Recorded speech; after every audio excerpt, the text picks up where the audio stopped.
నా కుమార్తెని మరి Pentecostal Bible college అంటే మోనికాని డైరెక్టర్గా ఈ సంవత్సరం నియమించారు. మరి పెంటెకోస్టల్ బైబిల్ కాలేజ్లో మరి దేవుని సేవకులుగా అనేక మంది యవనస్తులు తర్ఫీదు పొందుతున్నారు. అలాగే చిల్డ్రన్ హోమ్లో వందలాది మంది పిల్లలు చదువుతున్నారు. అలాగే మాకు పాస్టరల్ మినిస్ట్రీ కూడా ఉంది. ఎంతోమంది సేవకులు మరి మాతో కలిసి సహవాసంలో ఉన్నారు. కొండ ప్రాంతాల్లో కూడా సేవ జరుగుతుంది. అంటే చాలామంది తెలిసి తెలియని మాటలు మాట్లాడతారు కదా, మీరు సెలబ్రిటీలా కొండలకెళ్ళి చేయండి సేవ, ఇక్కడ చేయడం ఏంటి, మీరు అలా చేయడం ఏంటంటే నాకు నవ్వు వస్తూ ఉంటుంది. ప్రభువారు అందుకే అన్నారు కదా, వారు ఏం మాట్లాడుతున్నారో వాళ్ళు ఏం చేస్తున్నారో వాళ్ళకే తెలియదు కదా. ఒక దైవజనుడు అంత స్థాయికి చిన్న వయసులో అలా వాడబడుతున్నాడంటే కారణం లేకుండా సినిమా యాక్టర్ సెలబ్రిటీలాగా పైకెక్కేస్తారంటారా? ఆలోచించండి ఒకసారి. ఎంత ప్రార్థన పునాది, ఎంత మరి సమర్పణ, ఎన్ని త్యాగాలు, ఎంత కన్నీటి ప్రార్థన ఉందో మీకెవరికీ తెలీదు. అయినా మీ కొరకు కూడా ప్రార్థన చేస్తున్నాను. మీరు సత్యాన్ని తెలుసుకోవాలి. మీరు అనవసరమైన మాటలు మాట్లాడి తీర్పులో ప్రవేశించి నిత్య నరకానికి వెళ్ళకూడదని చెప్పి మీకోసం కూడా విజ్ఞాపన చేస్తున్నాను. ప్రియ సహోదరులారా, ఏది పడితే అది కామెంట్లు చేస్తున్నారు కదా, మిమ్మల్ని బట్టి దేవునికి వందనాలు. మీరే మాకు ప్రోత్సాహం. ఏమండి, కొండ ప్రాంతాల్లో సేవ మాకుంది. మరి బిషప్ గారు, దైవజనులు, అలాగే నా కుమారుడు మరి అనేక ప్రాంతాలకి వెళ్ళి కొండలెక్కి దిగి వాగులు దాటి ఎంతోమంది సేవకులకి సహాయాన్ని మేము చేస్తున్నాం. మరి ఇంకా మొన్న మధ్య ఒక పెద్ద పాస్టర్స్ మీటింగ్ పెట్టాం. దానిలో కూడా చాలామంది కొండ ప్రాంత సేవకుల్ని తీసుకున్నాము.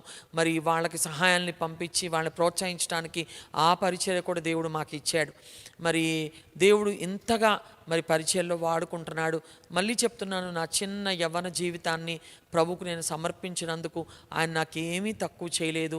ఒక డాక్టర్గా నేను ఎంత పేరు ప్రఖ్యాతులు పొందుతానో నాకు తెలియదు, కానీ మరి దేవుడి నామంలో ఎక్కడికి వెళ్ళినా ఒక దైవ సేవకురాలనే గుర్తింపుని దేవుడు నాకు ఇస్తున్నాడే, అంతకంటే ఘనత నాకు ఇంకేం కావాలండి. ఇప్పుడైతే నాకు ఇంకొక ఘనత కూడా దేవుడు ఇచ్చాడు. నా అతిశయం ప్రభు యందే, నేనేం అతిశయపడట్లేదు. కానీ ఆ ఘనత ఏంటంటే, మా కాకినాడలో కానీ మేము కొన్ని ప్రాంతాలకి గోదావరి జిల్లాలో వెళ్ళినప్పుడు మరి మోనికా సీడీలు చూసిన వాళ్ళందరూ, ఆమె సభల్లో పాడిన వినే వాళ్ళందరూ అనేవారు కదా, చూడు మోనికారెడ్డి వాళ్ళ మదరు అని నన్ను పిలిచేవారు. ఎంత గర్వంగా ఉంటుందండి తల్లికి. దైవభక్తిలో ఉంటూ దేవుని కొరకు పాటలు పాడుతున్న బిడ్డను దేవుడు ఇచ్చినప్పుడు ఆ బిడ్డ పేరుతో తల్లి పిడవబట్టం ఎంత ధన్యత. మోనికాకి అంకిత్కి 5 సంవత్సరాల తేడా. ఆ తర్వాత ఈ బిడ్డ కోసం ప్రార్థన చేస్తుంటే ఉవ్వెత్తును ఎగిసిపడే కెరటంలాగా సడన్గా మరి దేవుడు ఆ బిడ్డని హెచ్చించి వాడుకోవడం ప్రారంభించిన తర్వాత మరి ఇప్పుడు ఏమంటున్నారంటే అంకిత్ రెడ్డి వాళ్ళ మదర్ అంటున్నారు. శాంతి తర్వాత జ్యోతికుమార్ గారు కనబడరు. దేవునికి స్తోత్రం. వాళ్ళలో మేమే కనబడతామండి, ప్రభువే కనబడతాడు వాళ్ళల్లో. అది ఎంత ధన్యత అండి తల్లిదండ్రులకి. అంకిత్ రెడ్డి వాళ్ళ అమ్మగారు, మోనికారెడ్డి వాళ్ళ అమ్మగారు, ఇంకా చెప్తానండి ఉజ్వల్ జేసన్ వాళ్ళ అత్తగారు, శ్రేష్ఠ కర్మోజీ వాళ్ళ అత్తగారు, ఇవన్నీ నా చెవులకు ఎంతో వినసొంపుగా ఉంటాయి. ప్రభువా, నువ్వు ఎంత కృపామయుడవు నాయన, నీ విశ్వాసిత తరతరములకు గొప్పది కదా నాయన. మరి మమ్మల్నే కాకుండా మా బిడ్డల్ని కూడా ఇటువంటి గొప్ప పనికి వాడుకుంటున్నావు తండ్రి. They are working in a highest office. Software కంపెనీలు ఎంతో గొప్పవి ఉన్నాయి. చెప్తా ఉంటారా, ఏమండి మా అబ్బాయికి టీసీఎస్లో జాబ్ వచ్చిందండి, మా అబ్బాయికి విప్రోలో వచ్చిందండి. నేనంటాను, ఎన్ని పెద్ద కంపెనీలు ఉంటే ఏంటి, హైయెస్ట్ ఆఫీస్లో నా పిల్లలు ఇద్దరు పనిచేస్తున్నారండి, సీఈఓలుగా పనిచేస్తున్నారు. వాళ్ళు అద్భుతమైన పని చేస్తున్నారండి. వాళ్ళకి ఆ జీతం ఎవరిస్తారో తెలుసా అండి?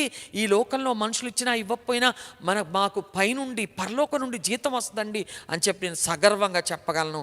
ఒక దైవ సేవకురాలుగా నేను దేవుని యందు అతిశయపడి, దేవుడు నాకు ఇచ్చిన రక్షణ బట్టి, ఆయన ఇచ్చిన ఆశీర్వాదాలను బట్టి నేను ఎంతో ఆయన ఘనపరుస్తున్నాను. మీరందరూ మా కొరకు ప్రార్థన చేయండి. ఇంకా మా కుటుంబం దేవుని సేవలో బలంగా వాడబడేలాగా, ఇంకా పరిశుద్ధంగా, ఇంకా మాదిరికరంగా, ఇంకా దేవునికి మెచ్చే విధంగా, నచ్చే విధంగా వాడబడేలాగా మా కొరకు ప్రార్థన చేయండి. అనేక ఆత్మలు రక్షణలోకి వచ్చేలాగా, మాకంటే ఎక్కువగా మా పిల్లలు మరి దేవుని సేవలో వాడబడేలాగా మీరందరూ ప్రార్థనలో జ్ఞాపకం చేసుకోండి. మరి ఈ పరిచయను మీరు ప్రోత్సహించండి. మరి ఎవరైనా నెగిటివ్గా మాట్లాడుతుంటే మీకు చేతనైతే చెప్పండి. వాళ్ళు మాట్లాడినా పర్వాలేదు, కానీ ఒక్కొక్కసారి తల్లిగా నా మనసు గాయపడతా ఉంటుంది. ఎలా పడితే అలా మాట్లాడుతూ ఉంటారు అంకిత్ గురించి. అలాంటప్పుడు మరి నేను సేవకురాలైనా నేను తల్లినే కదా, అలాంటప్పుడు నాకు బాధ కలుగుతూ ఉంటుంది. వాళ్ళు ఏం తెలిసి మాట్లాడుతున్నారు ప్రభా అని చెప్పి ఒక్కోసారి దుఃఖపడతాను కూడా. కానీ మా పిల్లలు అంటారు, అమ్మ పట్టించుకోకమ్మా, కామెంట్ పెట్టకమ్మా అంటూ ఉంటారు. కామెంట్ పెట్టడానికి ఏం భయపడను. ఎందుకు భయపడాలి? మేమేం తప్పు చేయనప్పుడు. నా పిల్లలు ఆకాశం నుంచి ఊడిపడలేదు. దేవుడే స్వయంగా వాళ్ళని సేవకు పిలిచి తన సేవలో వాడుకుంటున్నాడు. మాకు సాక్ష్యమే కాక మా పిల్లలకి సాక్ష్యాన్ని ఇచ్చాడు. వాళ్ళని దేవుడు రక్షణలోకి నడిపించాడు. వాళ్ళకంటూ ఒక సాక్ష్యం ఉంది, వాళ్ళకంటూ రక్షణ అనుభవం ఉంది. వాళ్ళని దేవుడు వాక్యంతో నింపాడు, వాళ్ళకి దేవుడు తర్ఫీదు ఇచ్చాడు. వాళ్ళు వాడబడతారు, వాడబడుతూనే ఉంటారు. ఎంతమంది విమర్శించినా పర్వాలేదు, కానీ దేవుని రాజ్య విస్తరణలో బలమైన సాధనాలుగా, ఉజ్జీవ ప్రసంగికులుగా, గొప్ప మరి గాన సువార్థికులుగా నా బిడ్డలు, నా కుటుంబం వాడబడతారనే విశ్వాసంతో ఉన్నాను. మీరందరూ మా కోసం ప్రార్థన చేయండి. మేము చేసే ఈ పరిచర్య అనేక వేల మందికి దీవెనకరంగా ఉండాలని, దేవుని రాజ్య విస్తరణ ముమ్మరంగా జరగాలని చెప్పి మీరు అందరూ ప్రార్థన చేయాలని చెప్పి కోరుతున్నాను. అలాగే మీ కొరకు మేము ప్రార్థన చేస్తాం. మరి నిజంగా నేను చెప్పాను కదా, యూట్యూబ్ నాకు పెద్ద అలవాట్లేదు, కానీ యూట్యూబ్ ద్వారా మరి అంకిత్ మరి ఉపవాసం ఉండి ప్రార్థన చేస్తుండగా మరి ప్రియ సహోదరులు, మరి తల్లులు, యవనస్తులు, చిన్నపిల్లలు మీ ప్రార్థన అవస్థలు అన్నీ మీరు పెడుతున్నారు కదా, మరి ఆ లైవ్ చాట్లో చూస్తున్నాను. మరి మీకోసం మేము ప్రార్థన చేస్తాం. మరి దేవుడు మా సరిహద్దులు విశాలపరిచాడు.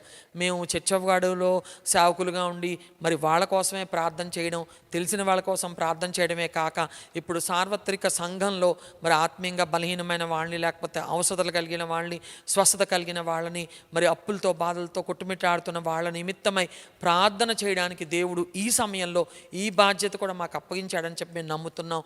మీకోసం మేము ప్రార్థన చేస్తాం. మేము కార్యాలు చేయలేము, కానీ మేము ప్రార్థిస్తుండగా ప్రార్థన ఆలకించే దేవుడు, ప్రార్థనా విజయాలు అనుగ్రహించే దేవుడు, కనికర సంపన్నుడు, దయాదాక్షిణ్యపూర్ణుడు, కృపా సమృద్ధి గల దేవుడు మీ యొక్క ప్రతి అవసరాన్ని తీర్చి మిమ్మల్ని మెండుగా దీవించి ఉపవాస ప్రార్థన ద్వారా దేవుడు మిమ్మల్ని ఎంతో బలపరచునుగాక. దేవునికి స్తోత్రం కలుగునుగాక. హల్లెలూయా. 30 రోజులోకి వచ్చాడు అంకిత్. మరి ఇంకా 10 దినాలు ఉన్నాయి.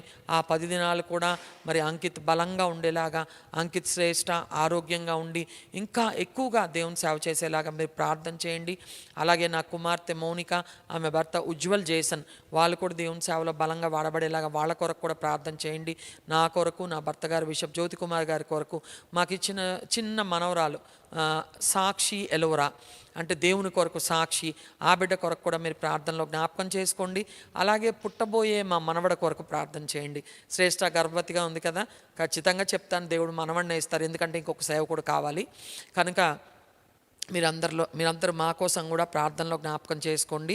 మరి దేవుని చిత్తమైతే మరి ఒక పర్యాయం అవకాశం ఇస్తే ఇంకా అనేక విషయాలు, లేక దేవుని వాక్యాన్ని మరి విపులంగా మీకు చెప్పడానికి దేవుడు మరి అవకాశం ఇస్తే తప్పకుండా చెప్తాను.